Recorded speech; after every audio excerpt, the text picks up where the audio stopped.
Okay, I got that, so I guess we're on Facebook. Welcome. This is our 5th week doing this study. We're now up into 1 Samuel. You can see this isn't going fast. These the books are long. Some of the Old Testament books are long, and so there's a lot of stories that we want to talk about and get out there. And so anyway, let's go ahead and get started, and we'll do 1 Samuel. Okay, I put this on here because I wanted to show you. This is what I used to make this video. If you see that, that's on the back of your bulletins. If you didn't notice, oh, cool. that's part of the back of the bulletin. So I just took a picture of that and put it up there, and I made this video. Okay, we're going to do a quick tutorial on how to get your phone to open up our website, and then how to get it to read the Bible to you. So open up your camera. Okay, so you got your camera opened up. Then you want to scan the QR code, and when you get this, simply click on that, and it will take you right to our website. From our website, you scroll down to, good looking guy, no, go past that guy. Go down to our helpful websites. Don't keep and scrolling. Scroll through. When He it doesn't comes know what to he's the talking one about. that you want, right? Where to go?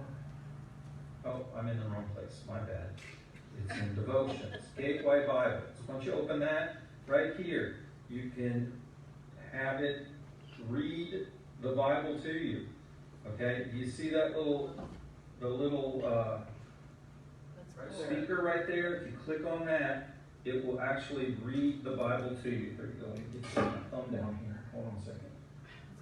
Just click on that right there, and it should read the Bible to you. Matthew 12. At that time, Jesus went through the grain fields on the Sabbath. Okay. And then if you want to go back,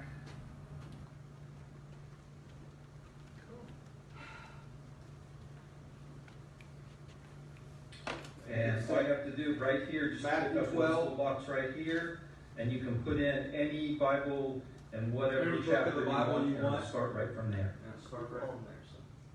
So that's kind of cool. I'm glad I did that. It's really easy to do. All you need to do is open up your camera and do that.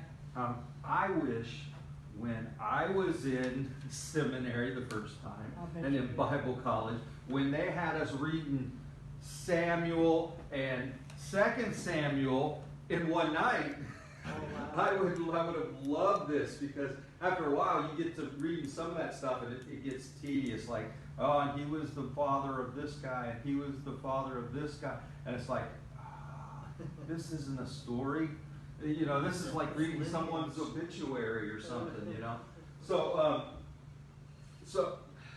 you can put this on and do other things. Maybe like when you're doing the dishes, you can listen to one of the books of the Bible, or you're driving in your car or something like that. You can listen to one of the books of your Bible, and you don't have to like give it your full attention. You can have it in the background, and you can hear all the stories. Yes, Joe. Just how to pronounce some of the names. Exactly. Would be perfect. Exactly. Yes. That's good too. And when I give people the readings for the readers to come up, a lot of times they'll come up to me and go, and so anyway, so that's helpful. Cool. So I hope you use that, and that's on our website too. You go right to our website. You don't have to search on the internet for it, and that's why we put it on our website. So we're in historical books. We went over Joshua, Judges, and Ruth last week. This week we're going to go over 1 Samuel. Okay, in 1 Samuel, this is basically the area that we're going to be talking about in 1 Samuel. Notice this is all the different colors here. This is Simeon, Judah, Reuben, Gad, Benjamin, Dan, Ephraim, Manasseh, Issachar, Zebulun, Asher, and Naphtali. Okay, those are all the tribes of Israel, and that's where the land was given to them. Okay, what 1 Samuel talks about is mostly in Judah. The David and Saul, they actually come from the tribe of Benjamin. And we also know that they come from, we talk about Ephraim. And up here in Ephraim, you can see my little mark there. Ephraim is where Shiloh is. So this little arrow right here is pointing to Shiloh, and this arrow right here is pointing to Jerusalem and Bethlehem. Bethlehem, of course, is where Jesus was born. Also, it says that they came, Joseph, sorry, I forgot his name there for a minute. Joseph, Jesus' father, he was from Judah, the tribe of Judah, and so he went north to go to Bethlehem, okay, to be for the census, and that's when Jesus was born. Also, the little star up there, that is Nazareth. They call him a Nazarene. You can see how far they, and of course, that's when Jesus went up there to be, after he went down to Egypt to escape Herod and the killing of all the children. They went back, and you can see how far from Jerusalem and Bethlehem they went. So It's a long walk. yeah, but this is the main area. This area right here is the story of First Samuel. Okay, so the book revolves basically around four main characters. That's the character of Eli. He's at the beginning. He's the priest, and his temple. They have a temple in Shiloh, and he's the priest there. He's it's really a short part because his sons are not good priests. They're kind of corrupt, and we'll talk about that in a second. So you kind of get him in the beginning, and then he's out of there. Samuel, who the book is named after, of course, he takes over as priest and prophet after Eli dies, and he basically speaks for God, for all of Israel. Even though it's just about that one little area, and you saw the little area, everything seems to happen there. And anyway, so Saul is the next one. He's the first king of Israel, and a lot of the book of Samuel is about him. But Samuel, being the priest and the man of God, he takes the title. And then David comes along, probably about a little bit around the mid-section of the book. And then, of course, David becomes, one of the greatest kings that Israel ever had, or is the greatest king of Israel. So, so the book begins with the birth of Samuel. Hannah, his mother, goes to the temple, and she can have children. Now, here's one of those great things about the Old Testament, right? Hannah is one of two wives. So back then you could have more than one wife. I don't understand that. I don't know why you would want more than one. I wouldn't recommend it. Yeah, wouldn't recommend it. It sometimes it's hard enough for just the one. Anyway, so Hannah's sister, wife, whatever you want to call her, has children. Hannah has no children. Hannah goes to the temple in Shiloh, because it's not in Jerusalem yet. So she goes to the temple in Shiloh. That's where they have the Ark of the Covenant. And she prays to God, wanting to have a child. So Eli actually sees her praying, and she's moving her mouth. But she's not saying anything, because it says she's calling to God from her heart. And Eli thinks she's drunk. Here she is, kind of like mumbling to herself or whatever. And so he says, hey, go home. Don't drink in the temple or whatever. So she says, I'm not drunk. I'm praying to God. Anyway, so she prays to God, and God hears her and gives her a son, and he names him Samuel. Of course, if you know anything about the Old Testament, all the names in the Old Testament usually mean something, and Samuel means God has heard. Okay, so God has heard Hannah, gave her a son. She decides that she will devote this child to God. And she takes him and she gives him to Eli. And he lives in the temple. Her only son, she takes and she gives to the service of the Lord. Oh, guess what happens? She has 2 more kids. Yeah. So, anyway, so she gives him to Eli, and then, and of course, Eli's. So that's the story. Oh, there's one other thing. Oh, Eli is this priest of Shiloh. He's known as a seeker. Back before they called them prophets, they called them seekers or seers. Excuse me, seers. Kind of like they could see the future. They understood. They could see into the will of God, and so they become prayer. So Hannah brings it to Eli, and Eli raises him and trains him in the temple. Okay, there's a little story in there where it says that she visited him often, and when she was a little child, she made him little robes and a little ephod, the little breastplate that they wear with all the jewels on. She made him a little one of those to take to him. So you can imagine this little kid, 4-year-old kid, wearing the little priestly robe outfit and everything. It's like, oh, that's so cute. So, kind of like you see today, you see some of they dress the kids up in a suit and everything, and they put them out there, and they, oh, this is a future preacher, and they get him up there anyway. So his mom did that for him, so it wasn't like she abandoned him. She just devoted him to the life in the temple, and he was going to be a priest. Okay, so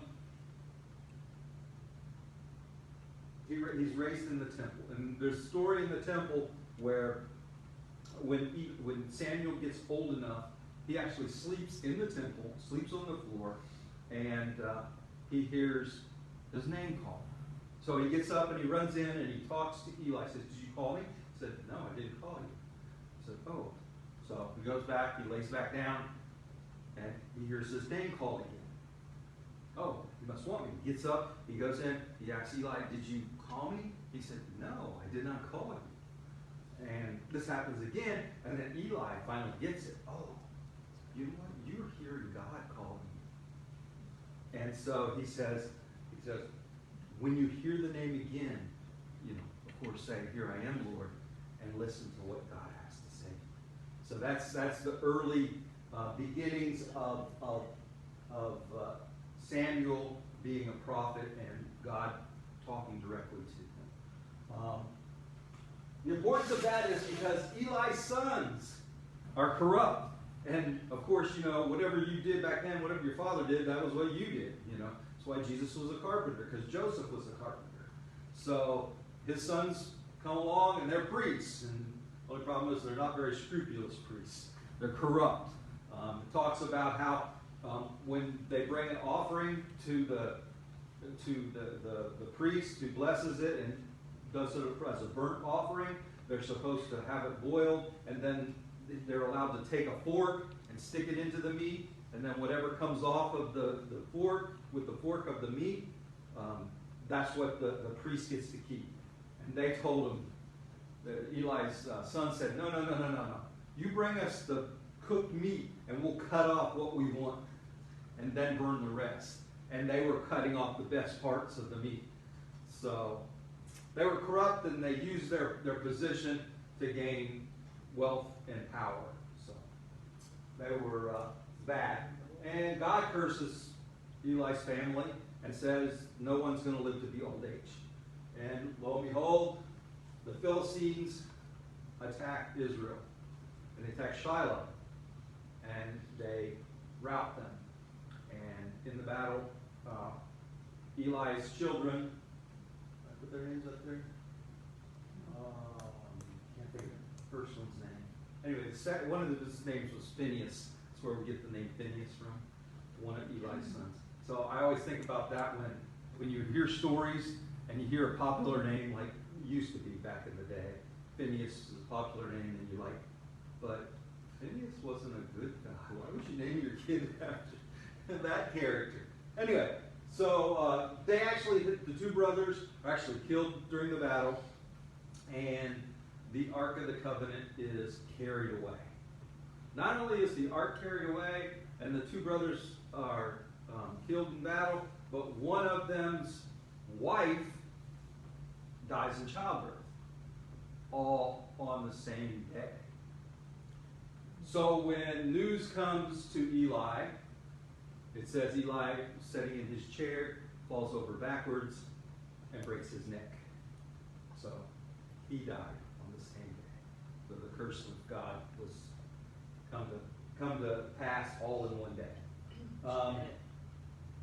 And of course, the worst part is they take the ark, which because Israel looked at the ark as God, that's where God's presence was. So they took the ark and they sent it away to their homeland, their temple, and there they worshiped Dagon. And Dagon was their god, and they decided to take the ark and put it in the temple of Dagon. And in the morning, they come there, and guess what? The big statue of Dagon is laying face down in front of the ark. And they're like, oh my gosh. So they pick up Dagon, they put him up there again, and it happens again. The next morning, not only is he face down, but his hands break off, and his head breaks off. So they're like, okay, ark's gone. So they take the ark and they send it to another town, and another town gets tumors, and everybody gets sick because the ark is in their town. And so this goes on for about 7 months, and finally the Philistines go, enough. They take it, they put it on a cart, and they say, 2 ox in the front, slap the ox on the butt, go that way, and then just let it go by itself. And it heads right back to Israel. When it gets there, the Israelites see it, they rejoice, they got their ark back. In other words, they got their God back. And they take it, and the problem is some of the people peek inside of it. And there's a little discrepancy in the manuscripts. Some of the manuscripts say 70 people died because of this, and other manuscripts say 50,007 died because of this, of them looking in the ark. Because you're never supposed to open the ark. The only people that are supposed to, be able to touch the ark and be around the ark is the high priest. So anyway, so they get it, and they're like, you know what? We need this out of here too. So they have somebody come and get it, and they take it to its resting place.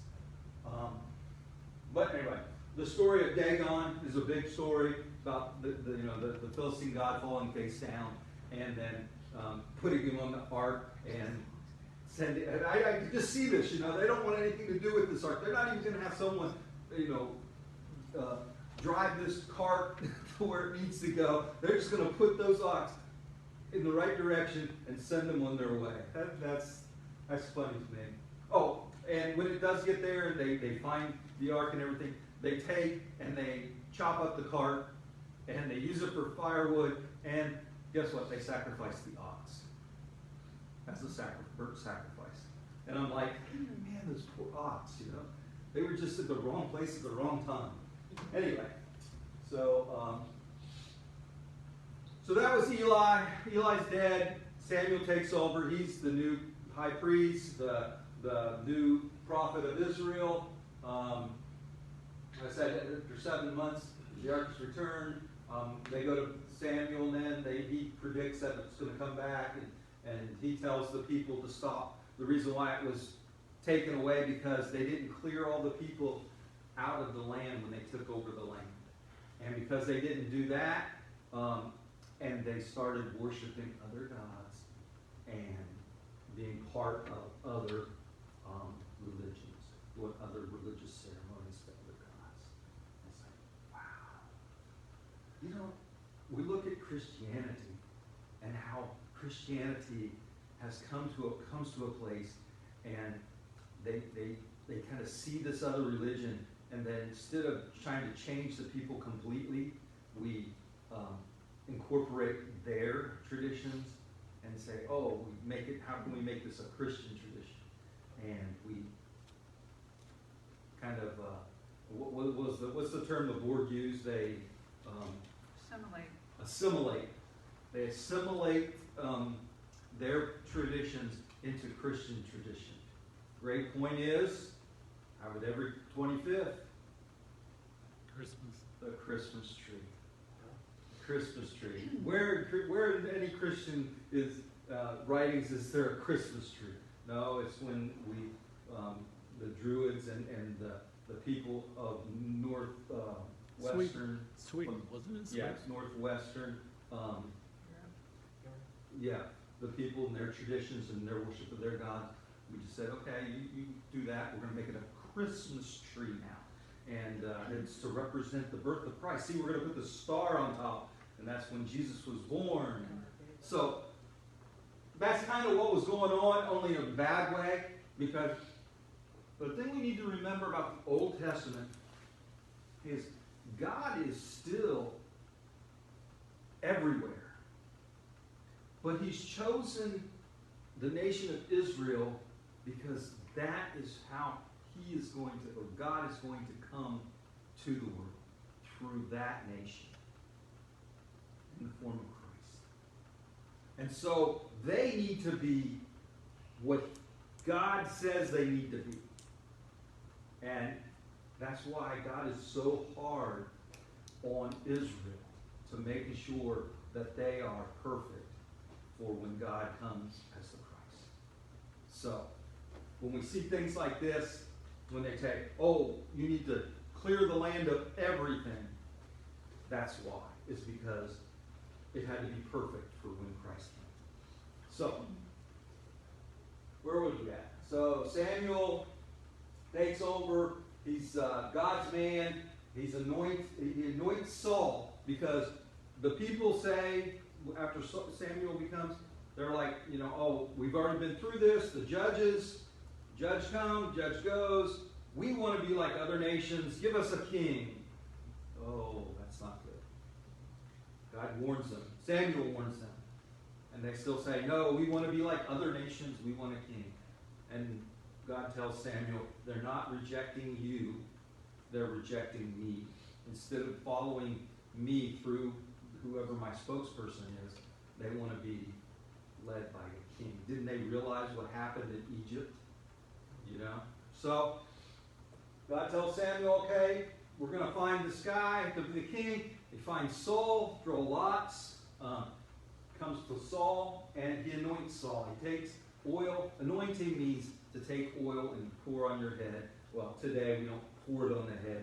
We'll make a little cross with the oil on their head or whatever. It's called anointing, and that's what Saul is. He's anointed as king by Samuel. Later, Samuel will anoint David while Saul is still king because Saul kind of goes astray there. But at first, he's like David in a lot of ways. He's after God's own heart. He's very pro-God. He's all about, listen to what God says and that kind of stuff. So Samuel goes on, and he's pretty much throughout the book. He's out of opposition with Saul later in the book, and then right near the end of the book, Samuel dies. And soon after that, the book ends with Saul, and Saul dies. Spoiler alert. At the end of the book, Saul died.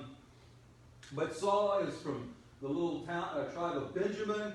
We saw on the map where Benjamin is, just north of, just south of Jerusalem. It's really small. You remember the story about the concubine, the priest's concubine, who gets, the priest goes to a town, sounds just like Sodom and Gomorrah story, and only they throw the concubine out to the people and they basically rape her to death. And the priest comes out and says, oh my gosh, look what they've done to me. And then, anyway, so Benjamin is a small tribe,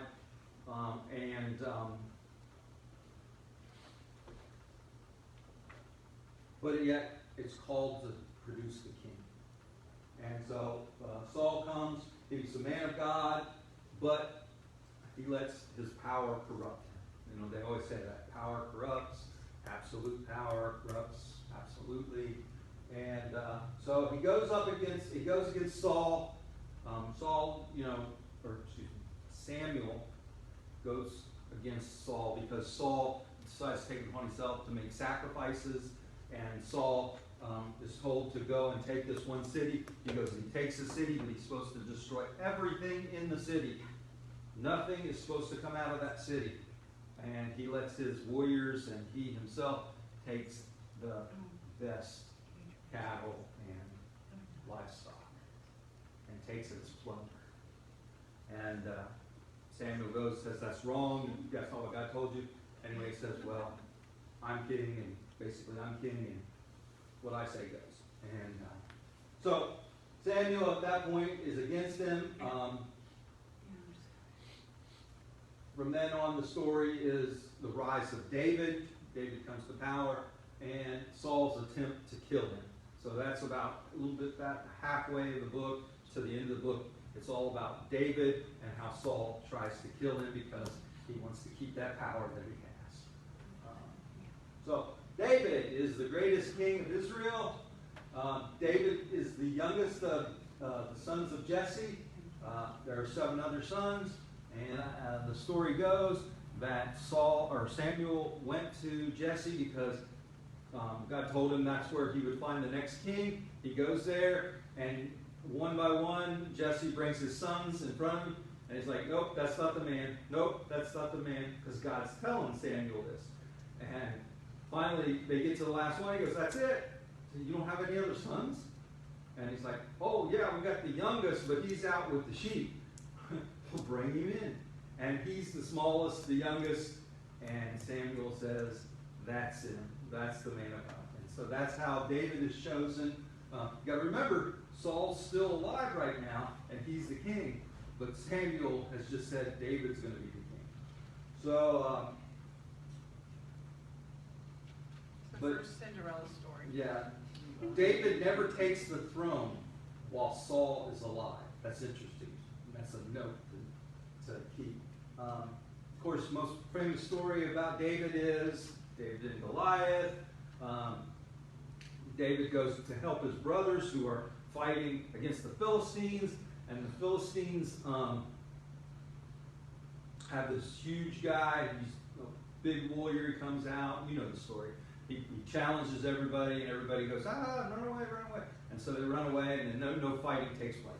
Well, Jesse sends David to take some supplies to his sons, his older brothers, and he does that, and he hears this. He's like, what the heck? Why isn't anybody going up against this guy? And they, of course, they make fun of him, and he says, oh, I'll go. And Saul's there. Saul gives him his sword, and he gives him his armor, and David says, I can't wear this. Come on, I'm not a full-grown man yet. He says, I got my sling, and he takes his sling, and he takes his 5 stones, and he goes down there and hits Goliath in the head, and Goliath falls over. And the interesting thing is, I don't think it really says that he killed him with a stone. Because after he knocks Goliath to the ground, he goes down there and he takes Goliath's sword and he chops his head off. One of those wholesome stories that we tell our kids. Anyway, you notice we always leave that part out. Anyway, so that's the most famous story of David, and he's one of Israel's greatest warriors. They sing songs about him. He wins battles and makes Saul jealous, and then David becomes best friends with Saul's son, Jonathan. And Jonathan's the one that is going to take over when Saul passes, because it's going to stay in Saul's. That's the way kings work, right? But Jonathan sees David, and he basically falls in love with him. He treats him like a brother. And he says, when you become king, because he knows, everybody knows by this time, says, I will be the number 2 in the line. Even though he should have been the king. He understands this. And so David and Jonathan, great friends. They make pacts together. They fight together. And again, the remainder of the book is basically David running from a jealous Saul and hiding. And at the same time he's doing this, he's fighting battles and winning battles for Israel.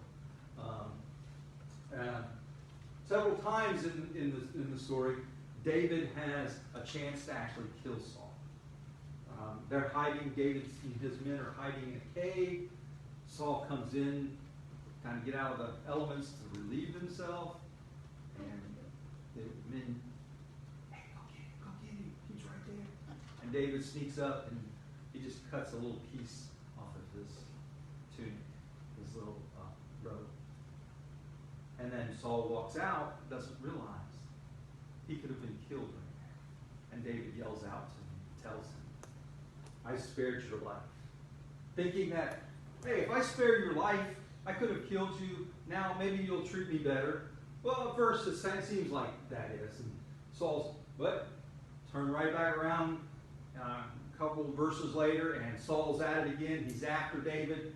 And once again, David has a chance to kill Saul. And Saul is sleeping. He's got his spear right there beside him. And David sneaks into the camp, sneaks into his tent, and takes his spear and leaves. Could have taken the spear and ended Saul's life again. Again, he tells Saul, I could have ended your life, and to no avail, Saul. So that goes on. David's doing great things for Israel, and Saul is starting to lose power. And the Philistines start to beat back the Israelites.